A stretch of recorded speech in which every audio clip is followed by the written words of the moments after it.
Quinta-feira,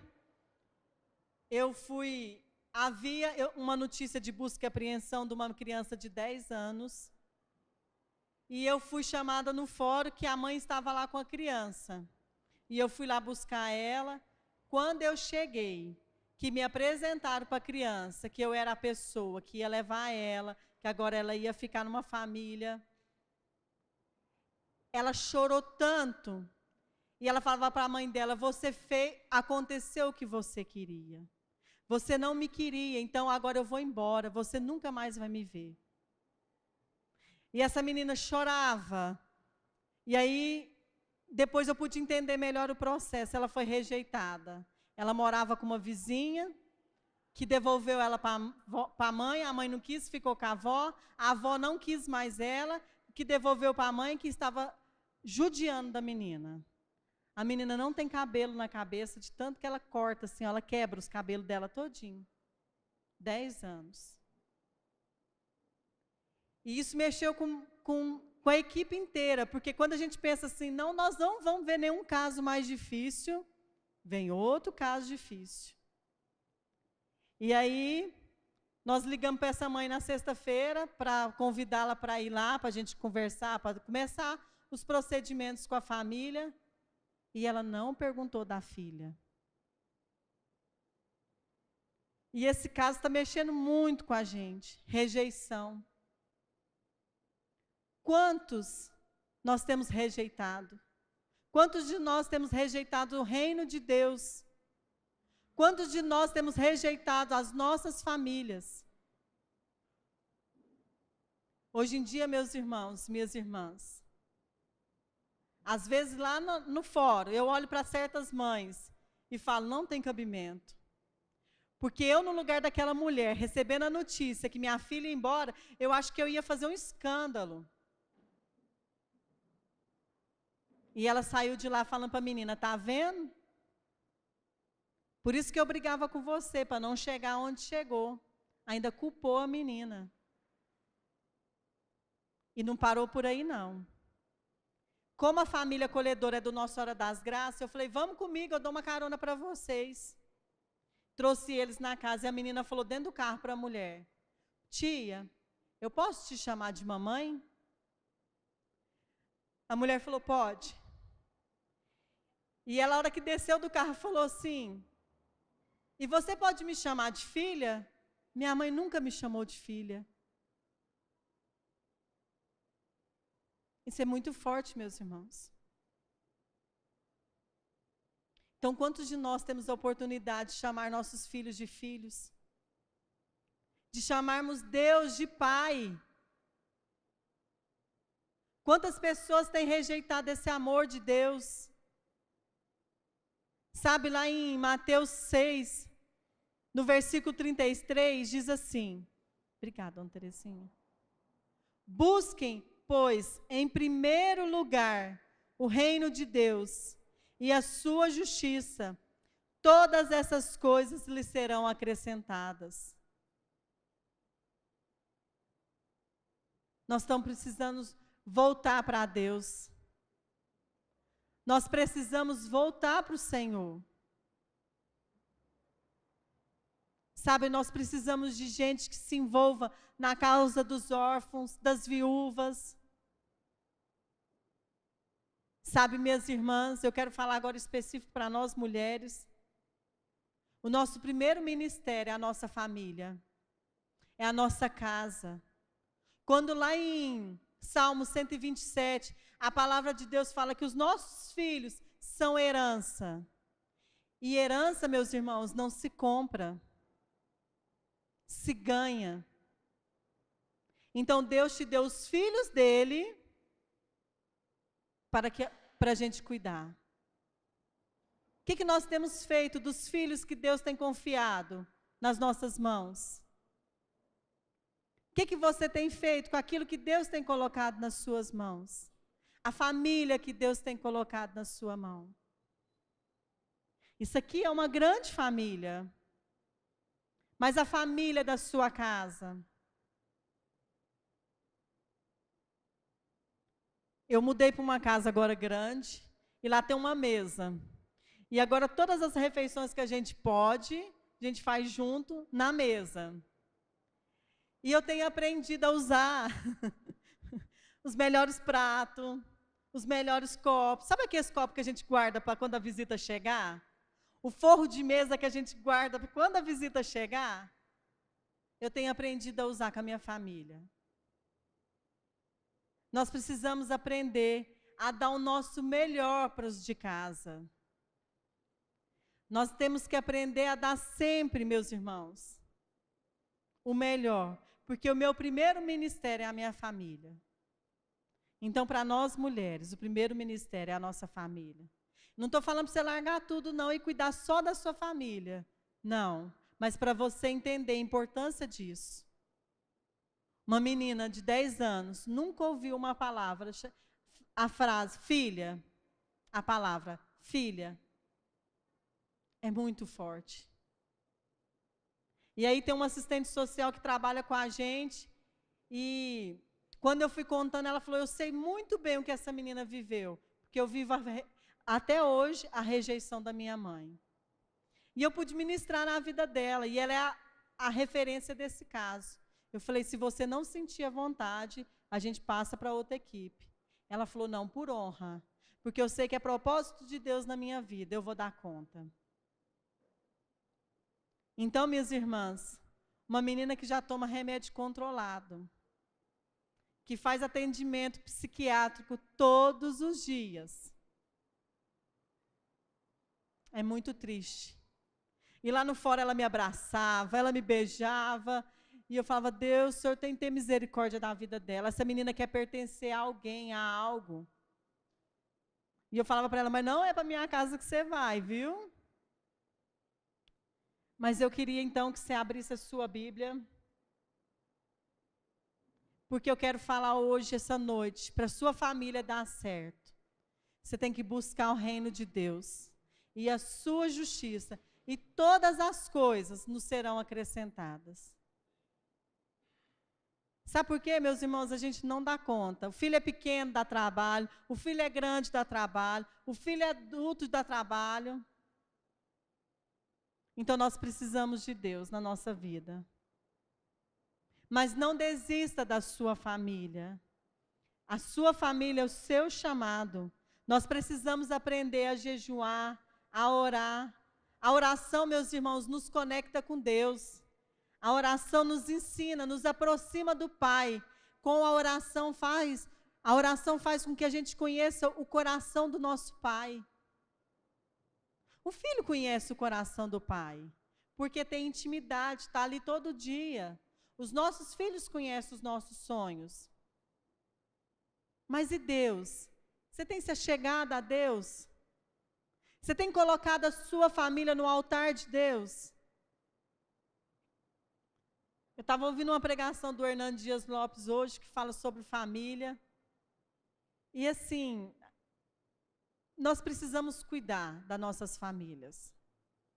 Nós precisamos voltar os olhos às nossas famílias. Não há mais tempo, meus irmãos, de brincar de ser crente. Não há mais tempo de brincar com Deus. Amém? Mas eu quero te falar hoje de uma pessoa que foi muito importante e que nos ensina a sermos obedientes, porque ela entendeu o chamado dela. Está lá em Lucas 1, no versículo 26.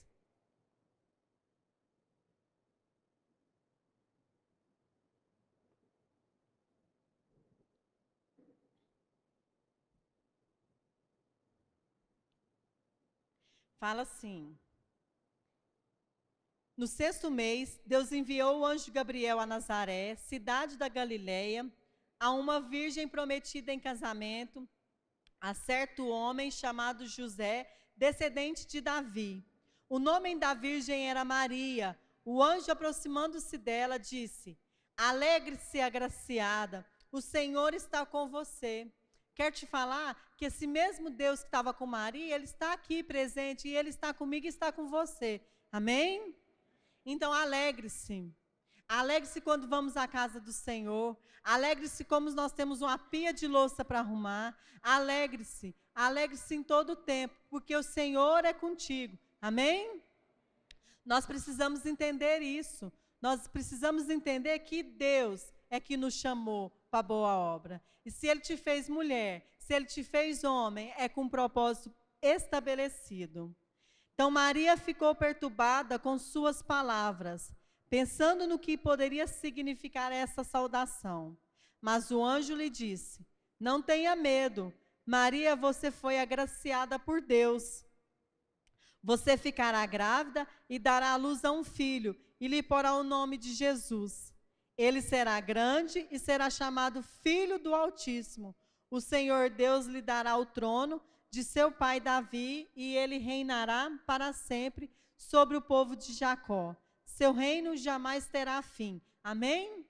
Então o reino de Deus é o mesmo ontem, hoje e será para sempre. Ele não tem fim e Jesus não muda, Deus não muda.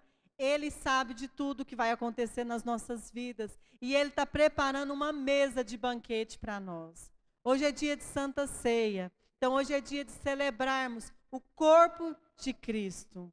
Amém? Perguntou Maria ao anjo: como acontecerá isso se eu sou virgem? O anjo respondeu: o Espírito Santo virá sobre você, e o poder do Altíssimo cobrirá com sua sombra. Assim, aquele que há de nascer será chamado Santo, Filho de Deus. Quando eu estava nessa situação quinta-feira, e eu lembrando dessa passagem, porque Lucas 1, eu amo essa palavra de Maria. E aí, Deus falou para mim, na sua tribulação, naquilo que é difícil, o poder do Altíssimo te envolverá. Então, quando você estiver difícil, começa a louvar o Senhor. Começa a falar para o Senhor: eis-me aqui. O que o Senhor tem para mim? O que o Senhor quer de mim?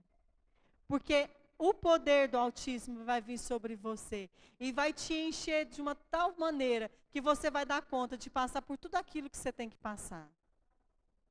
Porque os dias maus, meus irmãos, vai chegar na minha casa e na sua. E aí nós temos que estar preparados. Maria estava preparada, porque ela tinha certeza, Maria conhecia Deus, então ela tinha certeza desse poder que ia envolver ela.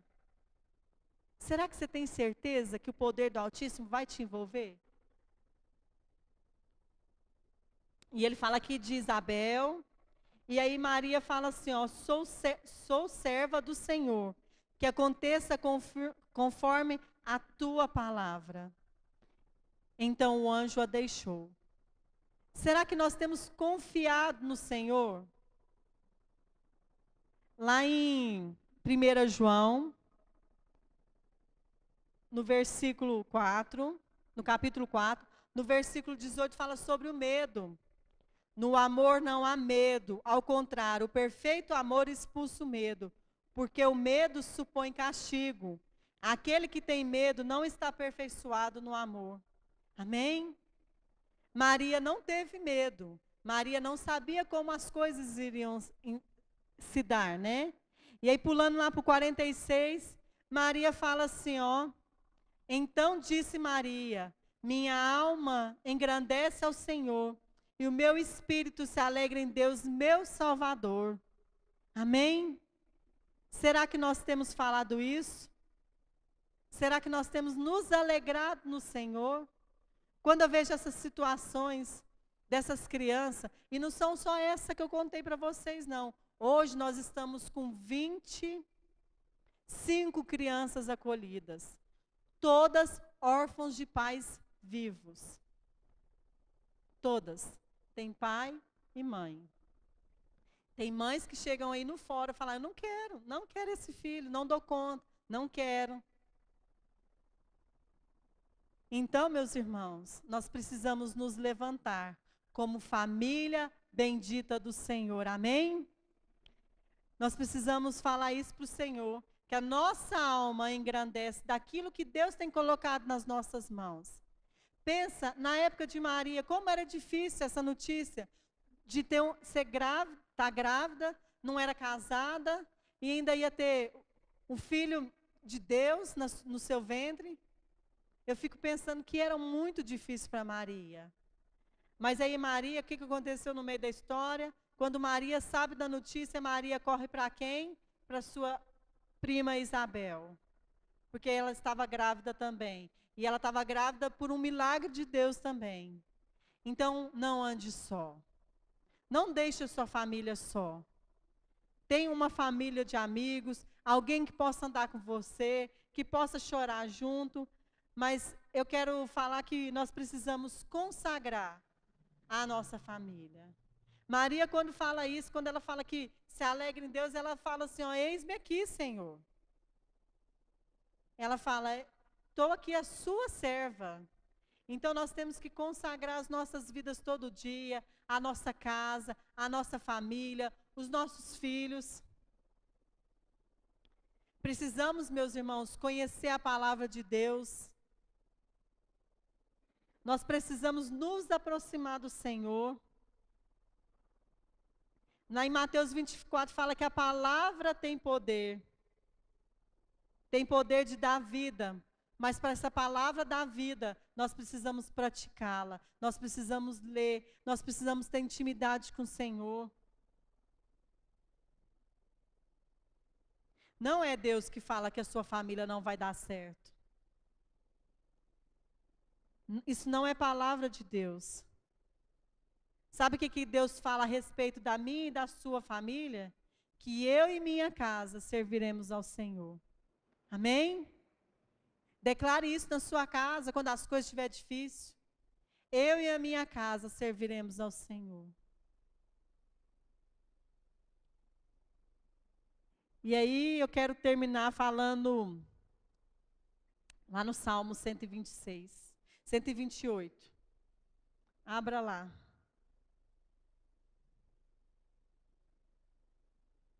Cuide, meus irmãos. Não desista da família que Deus te deu. Não desista do marido que Deus te deu. Não desista dos filhos que Deus te deu. Não desista da sua vida. E nós precisamos nos levantar como resposta de oração a essas pessoas que precisam de nós. E eu saí do fórum, voltando a contar para vocês, muito triste. E muito triste com a mãe também. Porque eu tenho certeza que ela só deu aquilo que ela recebeu. Ou seja, nada. Então, nós temos muito para ensinar essa geração. Nós conhecemos o verdadeiro amor. Nós conhecemos o amor que lança fora todo medo. Nós conhecemos o amor que nos dá a certeza da vida eterna. Nós conhecemos o amor que excede, sim, que excede todo entendimento, que nós não entendemos. Sabe por quê, meus irmãos? Jesus nos ama. Por isso que Ele nos atrai até Ele. Nós não precisamos fazer nada para Jesus nos amar. Ele nos ama gratuitamente. E um amor imensurável. Nós precisamos somente se achegar até Ele. Nós não precisamos praticar boas obras para ter o amor de Deus. Nós só precisamos amá-lo, aceitá-lo como Senhor e Salvador das nossas vidas. E sabe o que tem destruído a maioria das famílias? O álcool, que é uma droga lícita. Então eu fico vendo assim, as famílias precisam de homens e mulheres que conhecem a Deus. Que se levantem, que peguem na mão e falem, eu vou te ajudar. Jovens envolvidos com álcool. Jovens abandonando a escola, abandonando as suas famílias, por causa da droga, por causa do álcool. O Elton está ali, ó, que trabalha com Alcoólicos Anônimos, sabe muito bem disso, não é mesmo? Infelizmente. Amém.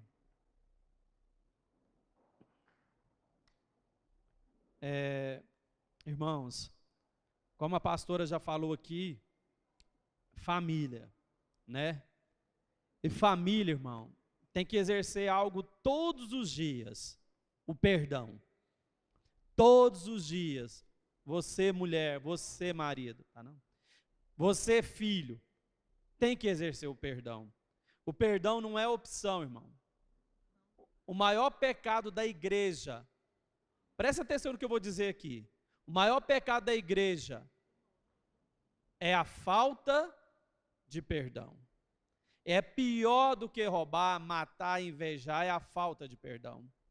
E tem muitos irmãos que estão dentro da igreja e nunca perdoou o marido, nunca perdoou a esposa, nunca perdoou o filho, está na igreja. Então que Deus nos dê graça para tomar da Santa Ceia essa noite. Mas que nós possamos exercer o perdão a cada dia, irmão. Na minha casa, todos os dias eu acordo com a disposição de perdoar e ser perdoado. Todos os dias eu vou errar com a minha família. E todo dia a minha família vai errar comigo. Se nós não tivermos a disposição para perdoarmos, nós vamos virar aquela família doente. Nós vamos estar, mas não vamos ser curados, porque a cura só acontece no perdão. Amém, irmão? Então que nós possamos entender que o maior pecado é a falta de perdão na sua casa, na igreja, e que essa noite, ao tomar da Santa Ceia, nós possamos exercer esse perdão. Porque nós machucamos e somos machucados, mas quando nós perdoamos, nós somos sarados, nós somos curados. E para a gente que possa entender isso na prática, irmão, eu quero te falar de algo. Uma família que não perdoa é uma família que sempre tem uma brecha para o inimigo, o mal ficar na casa dela. Uma família que não perdoa é como se ela abrisse lá, não uma janela, mas uma porta enorme, para que o inimigo olhe para aquela família e a queira destruir. E para que nós possamos entender que como família de Cristo e família de sangue, nós temos que escolher sempre perdoar, amar e renunciar. Amém? Nós perdemos hoje para ganhar amanhã. Nós perdemos hoje para ganhar amanhã. E sempre quando eu tenho um contratempo com os meus filhos, né, que a gente às vezes se exaspera, sempre eu estou com o meu coração aberto para falar, nós erramos, mas nós podemos melhorar, nós podemos nos perdoar e nós podemos crescer junto enquanto família. Eu trago essa palavra para vocês, para que você entenda, irmão, algo muito importante no reino de Deus. É muito importante lembrar das mulheres hoje, não só hoje, todos os dias. É muito importante dar uma recordação, não só hoje, todos os dias. Então que nós possamos ser dentro da nossa casa, agentes de transformação, que você possa olhar para sua esposa, e ainda que você veja sua esposa, aquela mulher que você não deseja, você vai sempre profetizar que ela vai ser aquela mulher que Deus sonhou. Ainda que você olhe para o seu marido, e não é aquele homem que você queria, você vai profetizar que ele será aquele homem que Deus sonhou. Amém, irmão? Isso é família. Família da fé. Isso é família. É crer. Porque se você vê para crer, você não crê. Quem precisa ver para crer é o descrente. O crente crê para ver.